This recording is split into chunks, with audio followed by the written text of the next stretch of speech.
అండి welcome to బామాస్. Time చూడండి, Monday 9:20 అయింది నైట్. మా వాళ్ళందరికీ స్టాఫ్కి హ్యాట్సప్ చెప్పాలండి. ఎందుకంటే మాకు శ్రీరామనవమి సెలవు లేదు, సండే సెలవు లేదు. ఇప్పుడు నైట్ కూడా 11 వరకు చేస్తున్నాం. ప్లస్ చూడండి ఎన్ని ఉన్నాయో. ఇవన్నీ మాకు వచ్చినప్పటికీ ఫంక్షన్లు అంటే 2-3 ఫంక్షన్స్ వస్తాయి. ఇవ్వండి ఈ బ్యాగ్లు, ఇవన్నీ డెలివరీస్ ఈ నైట్ ఇచ్చేయాలి. ఎందుకంటే ఎల్లుండి ఫంక్షన్ లాగా ఇవి ఉన్నాయి. రేపు అన్నీ వాళ్ళు సెట్ చేసుకుంటారు కాబట్టి ఒక 2 days before, 1 day before, 24 hours ముందే ఇవ్వాలి కదా. అందుకని ఇన్ని రెడీ అయినాయి. ఇన్నిట్లో ఎన్ని చూపించాలా ఎంత అనుకుంటున్నాను. ఎందుకంటే ఆల్రెడీ 9:20 అయిపోయింది కదా. కానీ కొన్ని ఇంపార్టెంట్వి ఉన్నాయి, అవి మిస్ అవుతాయేమో అని చెప్పి. ప్లస్ వాళ్ళు కూడా ఏంటంటే వీడియో చేసుకొని ఇవ్వండి పర్లేదన్నారు.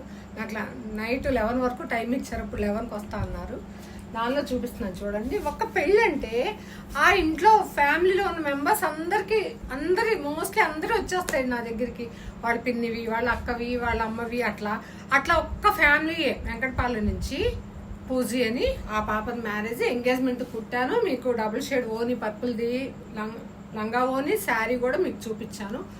వాళ్ళ ఇంట్లో పెళ్ళికి వాళ్ళ రిలేటివ్స్వి, వాళ్ళ కజిన్స్వి, వాళ్ళ మమ్మీవి ఇట్లా ఉన్నాయండి. ఒక్కొక్క వీడియో చూపిస్తాను. మోస్ట్లీ కవర్ చేయడానికి చూస్తాను, కొంచెం ఫాస్ట్గా అవుతుందేమో. ఇది వచ్చేటప్పటికి వాళ్ళ పిన్ని వాళ్ళ పాపదండి. నేమ్స్ చెప్పట్లేదు, ఫాస్ట్గా చూపిస్తాను. ఇది వచ్చేటప్పటికి నేను శారీ తీసుకున్నాను. అంటే వాళ్ళు శారీ తీసుకున్నారు. శారీ మొత్తం వచ్చేటప్పటికి ఇలా ప్లీట్ మొత్తం పెట్టేసాం. ఎందుకంటే లంగా సెట్కి ఇంత గేర్ రాదు, అందుకని. పళ్ళుని పక్కన పెట్టేశాను. బ్లౌజ్ పీస్ కూడా మనకి ఆగదేమోనని టిష్యూ వచ్చిందని ఇలా ప్లెయిన్ తీసుకున్నానండి. ప్లెయిన్ తీసుకొని ఇది క్రాప్ టాప్ లాగా, ఎందుకంటే పాప చిన్న పాపే, 15 years లో పాప. ఇదిగోండి బ్యాక్ ఇలా వస్తుంది అనమాట.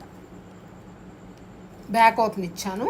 ప్లస్ వర్క్ అంతా చూడండి గోల్డ్, ప్లస్ ఇది గోల్డెన్ ఎల్లో ఉంది కదా, ఇదిగోండి గోల్డెన్ ఎల్లో వచ్చింది. వర్క్ అంతా కట్ వర్క్ వచ్చింది. హ్యాండ్కి కూడా బార్డర్ వెళ్ళింది. నేను అదే చెప్తాను, క్రాప్ టాప్స్కి ఏంటంటే మనకు మల్టీపర్పస్ కూడా ఉపయోగపడతాయి కదా.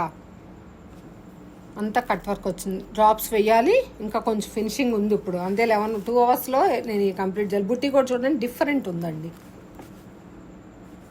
Pure raw silk cloth.